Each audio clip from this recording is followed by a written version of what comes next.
Hello everyone and welcome to the new session of the lecture series. And today we'll be discussing the topic plant growth and development. So in the previous lecture, we were discussing about the role of the phytohormones. Okay, and we studied about the plant growth enhancers. So we studied the phytohormone auxin, gibberellins and cytokinins. Alright. So again, I would like to mention that this is an NCERT based revision, means all the topics covered from this lecture are from the NCERT book. Alright, so let me first give a brief summary of what we did in the previous lecture. We started with auxins. I gave you a brief introduction about auxin. Auxin derived from the word auxine and it is synthesized in the tips of the stems and roots. Let's come to the function of auxin.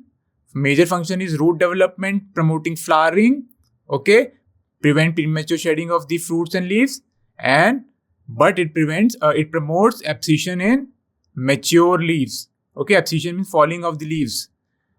Now, another major function of auxin is promote apical dominance, means apical bud suppresses the growth of the lateral buds, and if we follow the process of decapitation, means removal of the shoot tips, then there is a growth of the lateral buds. Another important function of auxin is it induces parthenocarpy, means development of fruit without fertilization. And then auxin also show herbicidal activity. Now another function is it controls the xylem differentiation and also help in cell division and cell elongation. Now coming to gibberellins, there are about 100 types of gibberellins or more than 100 gibberellins. And what are the functions? They help to increase the length of the axis.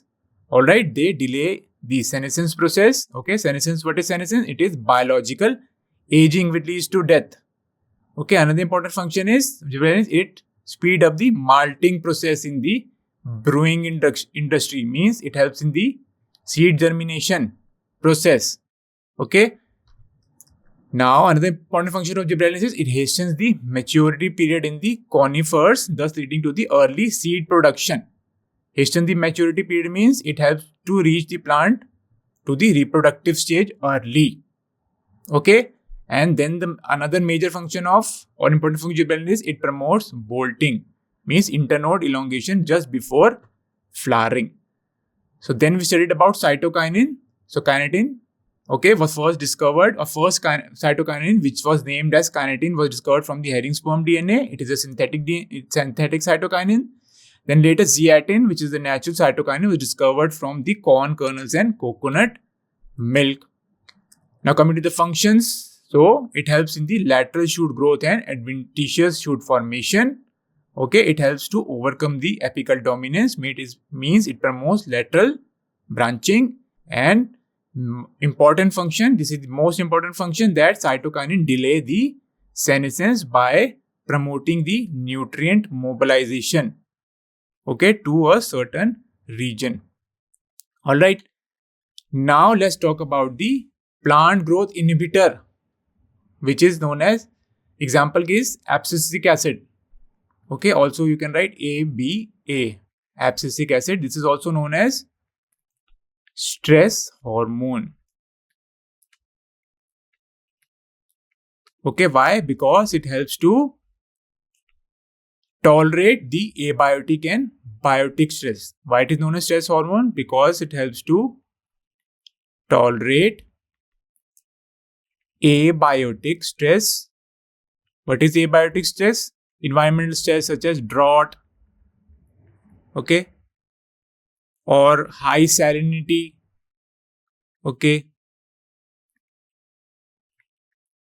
and many more, high temperature,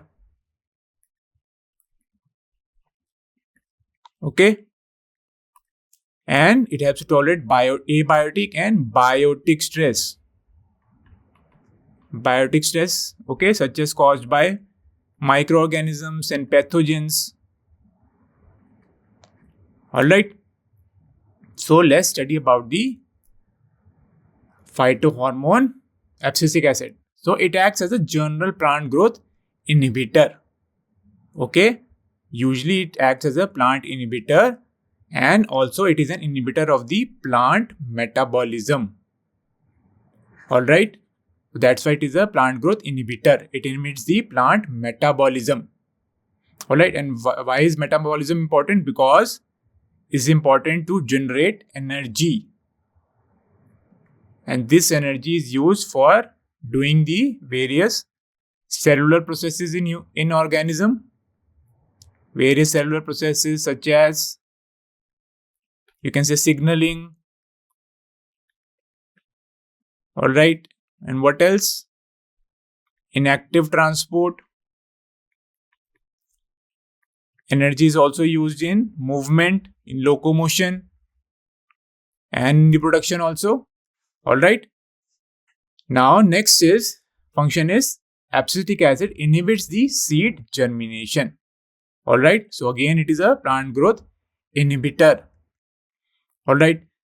Another important function of abscisic acid, it stimulates the closure of the stomata in epidermis. Okay, stomata are present in epidermis. They are the pores present in epidermis which helps in transpiration. And what is transpiration? Loss of water in the form of water vapor through stomata is known as transpiration.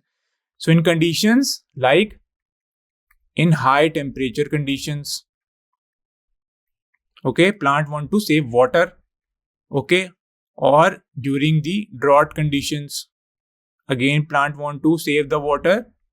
So what happens? Abscisic acid is released and it stimulates the closure of the stomata. Now if the stomata is closed, there will be no loss of water. Okay, so plant can conserve water and survive. Okay, so what is abscisic acid doing? It is acting as a stress hormone. Alright, it is helping the plant to tolerate the stress.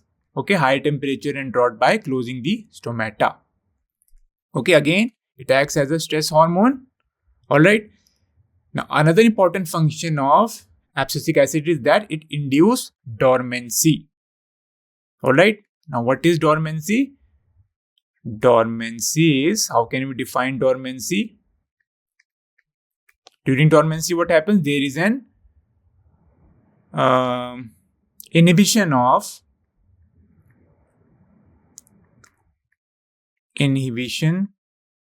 or you can say temporary inhibition. Okay, this inhibition is temporary, not permanent, and depending on the conditions, okay, dormancy can break and seed can again germinate. So here they are talking about the dormancy of bud and seeds. Okay, so abscisic acid, what it do? It induce bud and seed dormancy. And how dormancy can be defined? Temporary inhibition of the physical activity of the seed.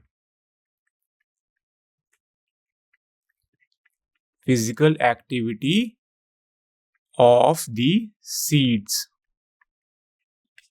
Alright. Now, why it induced dormancy? Okay, what is the significance of inducing dormancy? So, this dormancy helps the seeds to withstand the desiccation. Okay, desiccation means dry conditions, you can say. Because water is required for germination. So, in dry conditions, seeds cannot germinate. Okay, so they undergo dormancy in dry conditions and other unfavorable conditions, okay, for growth. Alright, so abscisic acid is produced in unfavorable conditions, okay, such as desiccation, and it induced dormancy. Now let's talk about the another phytohormone, ethylene. Alright, ethylene we know is a volatile hormone or a gaseous hormone. Now ethylene has both growth promoting also as well as growth inhibiting effect. It has growth promoting and growth inhibiting effect.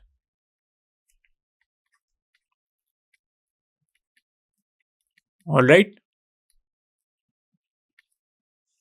So let's talk about ethylene. So ethylene are produced by tissues undergoing senescence, okay, and ripening. It is also produced during the ripening of the fruits. All right. Now we already know that how ethylene was discovered. It was discovered from the unripe fruits. Okay. So this fruit was, all right, was releasing a volatile hormone, ethylene. Okay, and it helps to in the ripening process of the unripe bananas. All right. So it is also known as the ripening hormone. Okay. Ethylene is also known as ripening hormone because it helps in the ripening of the fruit. All right. Now, effective in fruit ripening, another function of ethylene is it enhances the respiration rate during ripening. So this is very important. Question can come from this. Ethylene enhances the respiration rate during the ripening of the fruit, and this rise in the respiration rate is known as respiratory climactic. All right. So what is respiratory climactic? It is a sudden and sharp increase in the respiration rate.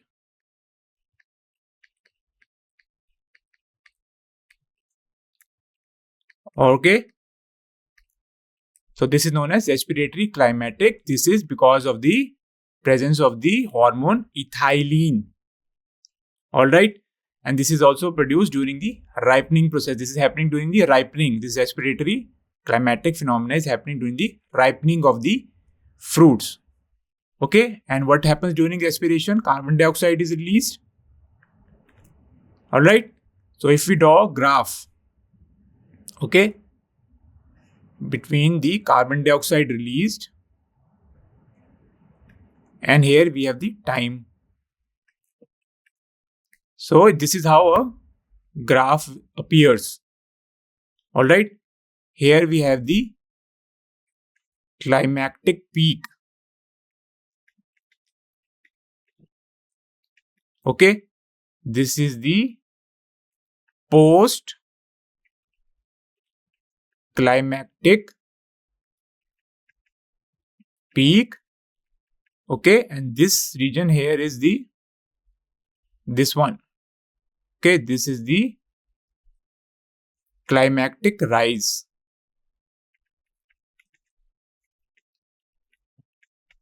All right. So this is clear, respiratory climactic. Now some of the other functions of ethylene. It promotes the horizontal growth of the seedling. So what does this mean? If this is a seed, what happens? And the plant is growing like this. So if a pebble or a rock comes here, okay, so the growth will not stop, but it will grow horizontally and it will grow again like this. Okay, if there is a rock here in the pathway of the growth of the seedling, then it will grow horizontally and finally axis will grow like this. Okay, so it promotes horizontal growth of the seedling. All right. And what does as ethylene does? It helps in the swelling of the axis. Okay, this is the axis. It helps in the swelling of the axis and apical hook formation in dicots. Okay. So apical hook formation means, okay, so there is a hook. This is the apical hook. Okay, this is because of the presence of ethylene. So what happens during the hypocotyle emergence? Okay, hypocotyle is a region just above the root and below the cotyledon. This is the hypocotyle. During the hypocotyle emergence, there is a mechanical pressure, okay, which is induced by the soil, okay, on the hypocotyle. So because of this pressure, what happens? ethylene is produced.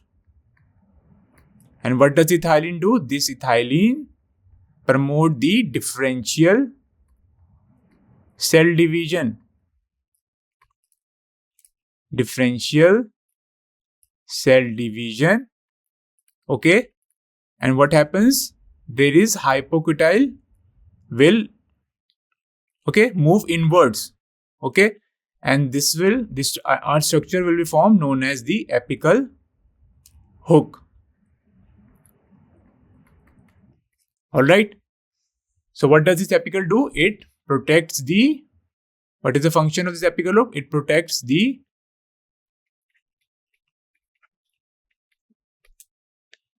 shoot tips from physical damage. From physical damage.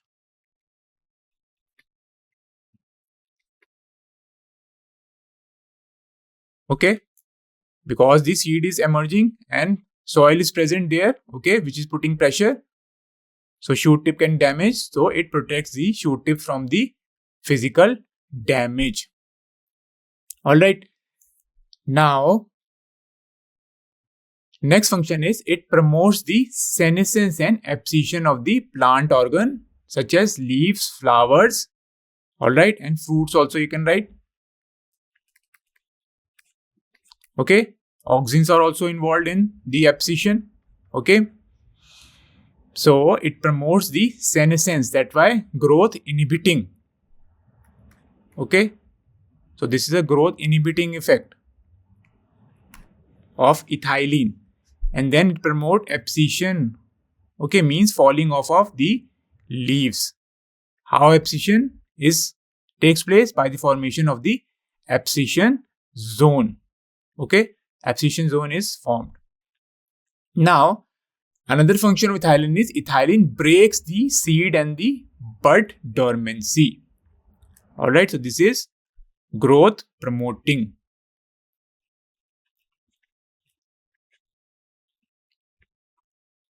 It's a growth promoting effect because it breaks the seed and bud dormancy and helps the seed to germinate.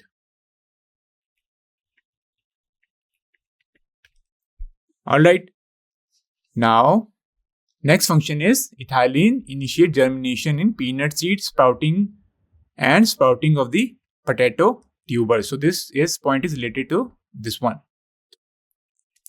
Now, rest of the function of ethylene is ethylene promotes rapid internode or petiole elongation in deep water rice plants.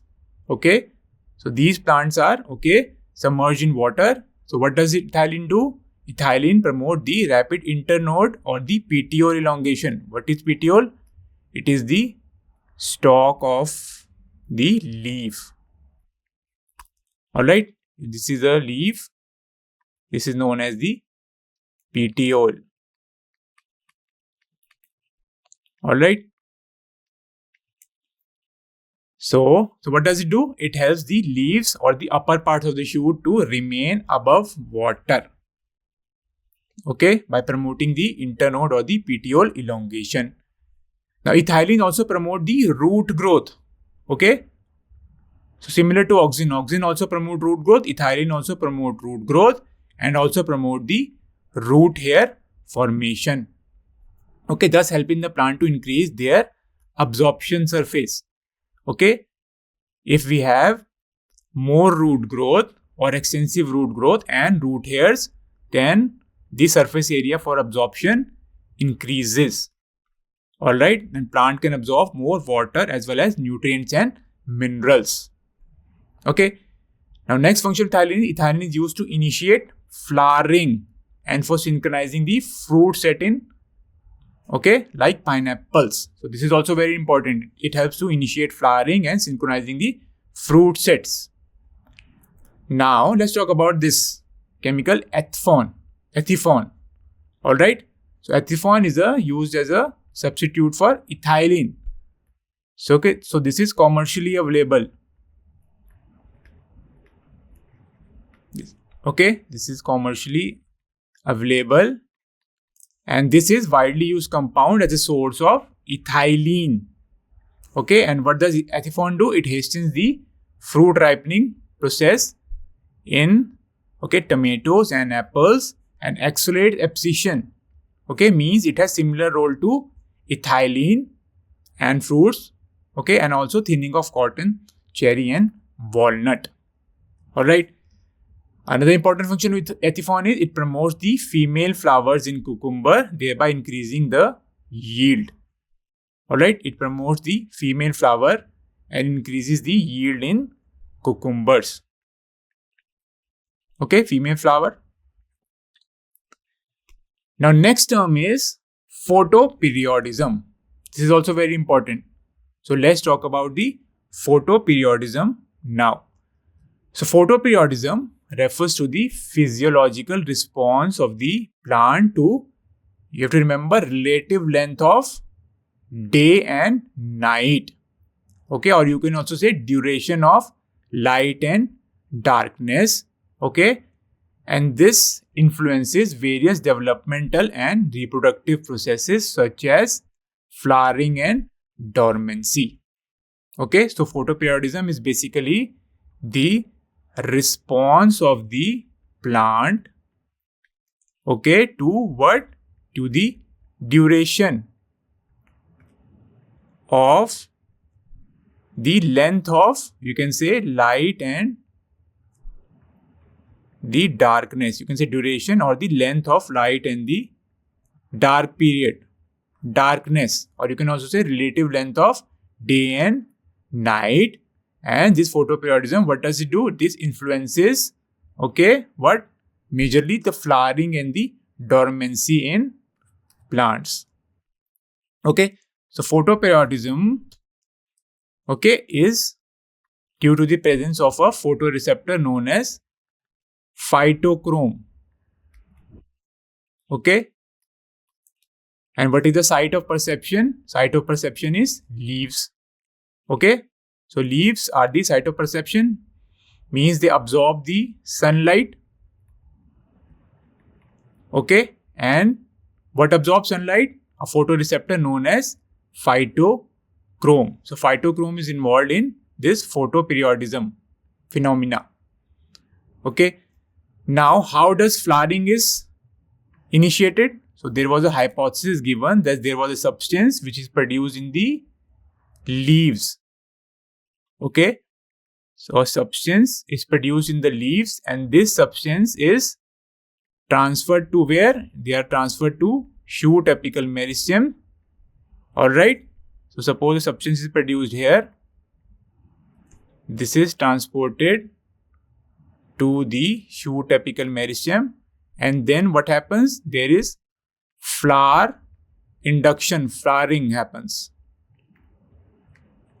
Okay, so this was a hypothesis. So this substance which is transferred from the leaves to the shoot apical meristem, this was given the name florigen. Okay, so this is a hypothesis. And what is florigen? Florigen is they say it is a proteinaceous hormone. It is a proteinaceous hormone that is produced in the leaf. Okay, produced in the leaves and migrate to the shoot apical meristem and induce flowering. Okay, now let's talk about the short day plants. Okay, so within photoperiodism, we will study about short day, long day and day neutral plants. Now, what are short day plants? Okay, plants that initiate flowering when the duration of daylight is shorter than the critical threshold. So suppose this is the critical threshold of the plant. Okay, critical threshold. So this is a short day plant they are showing. So plants, okay, every plant has a critical value. Okay, there is a critical value or critical threshold. So the short day plants require sunlight less than the critical photoperiod. Okay, they will only flower when the duration of the daylight is shorter than the critical value, you can say. Okay, if the critical value suppose is 12 hours. Okay, the entire day is of 24 hours. Okay, if the critical value is 24, this is the critical value, 12 hours. Critical value is 12 hours. Then the short day, plants will flower when they are given, suppose, 10 hours. Okay, which is less than the critical value. Okay, then only they will flower. Alright, so in this figure you can see the sunlight or the length of the day is less than the critical photoperiod, only then it is flowering.